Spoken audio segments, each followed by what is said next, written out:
In this video, I'm going to show you how to check product reviews with pictures or videos. So if you want to purchase a product and you want to check the product reviews with a picture or video, you can quickly go ahead and check out the quality if this is available. So what I'm going to do, I'm going to choose something randomly. Let's choose this as it has a lot of sales.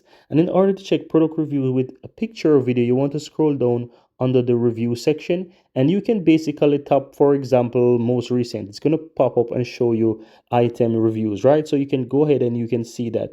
Then you'll have these different filters here that you can click. So this is the most recent. You can go ahead and just choose the one that says photos, videos, and you are able to see it's even combining the most recent with product reviews of pictures and videos, and you can actually see what those pictures or videos look like. So you can see people wearing them, and you can actually click on it and actually see it up close and zoom in and all these different kind of things. And you can swipe across and see all of those different pictures or videos that people will show. Here's a video,